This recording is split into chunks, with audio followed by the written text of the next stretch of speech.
siang, apa kabarnya hari ini? Sudah siap belajar?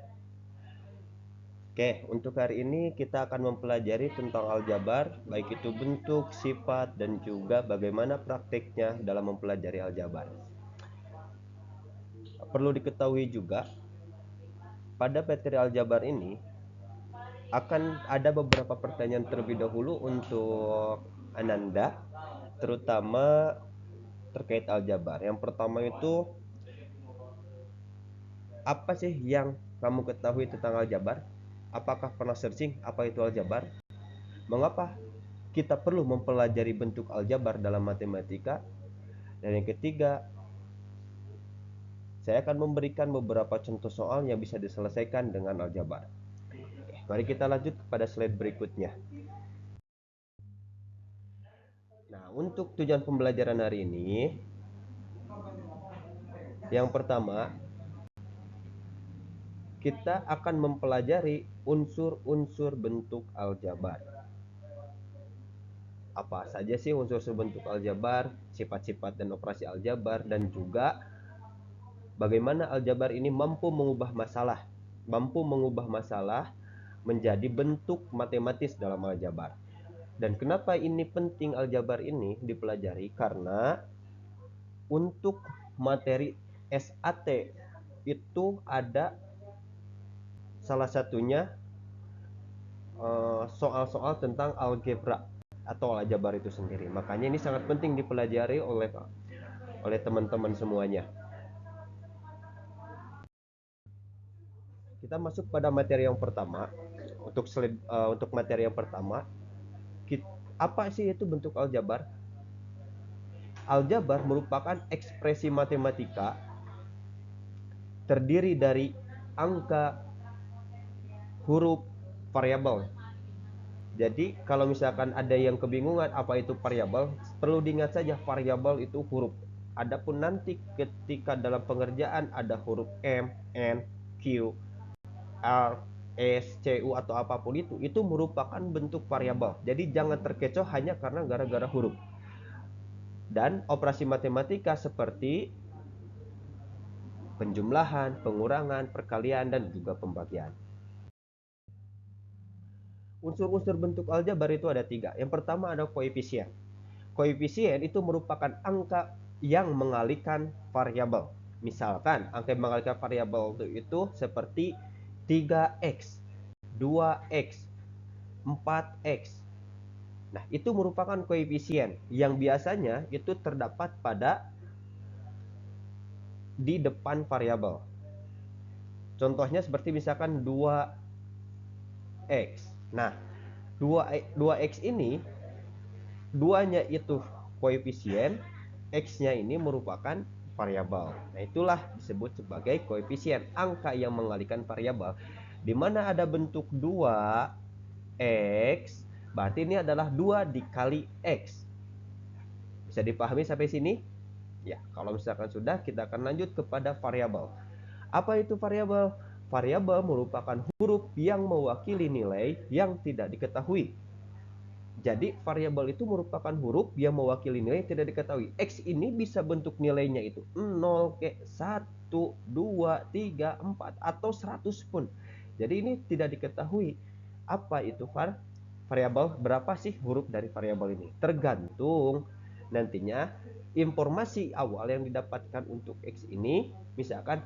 Misalkan X sama dengan 2, oh berarti X-nya sama dengan 2. Atau misalkan X merupakan bilangan ganjil. Nah, berarti X ini harus bilangan ganjil antara 1, 3, 5, 7.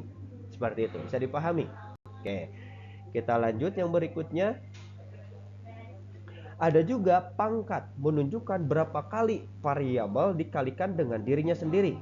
Contohnya, kalau misalkan dalam pangkat, itu misalkan ada 2 X pangkat 2. Duanya ini koefisien, X-nya variabel. Nah, X-nya ini dipangkatkan 2. Kalau tadi seperti apa yang saya bilang, X ini merupakan bilangan ganjil, maka bilangan ganjil itu misalkan 3, berarti 3 pangkat 2. Artinya nilai X ini adalah 9. Betul sekali. Oke, kita lanjut slide berikutnya. Nah, ini merupakan contoh unsur aljabar.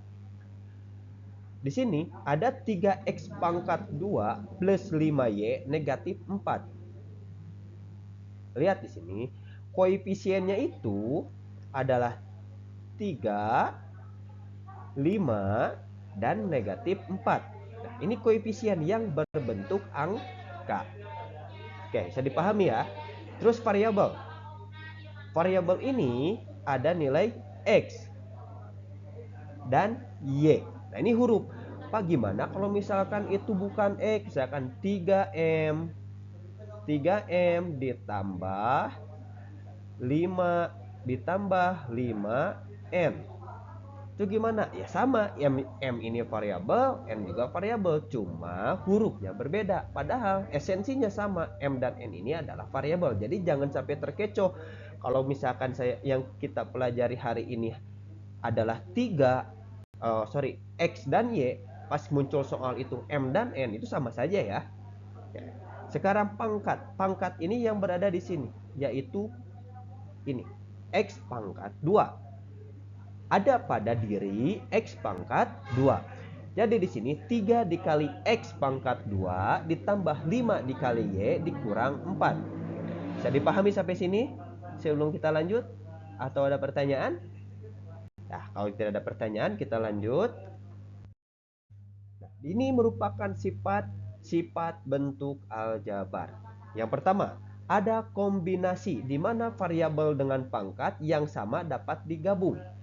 Variabel dengan pangkat yang sama dapat digabung. Contohnya di sini 3x ditambah 5x. Ini pangkatnya 1. Ini bukan pangkat 0 ya. Tapi 3x pangkat 1. Ini juga 5x pangkat 1.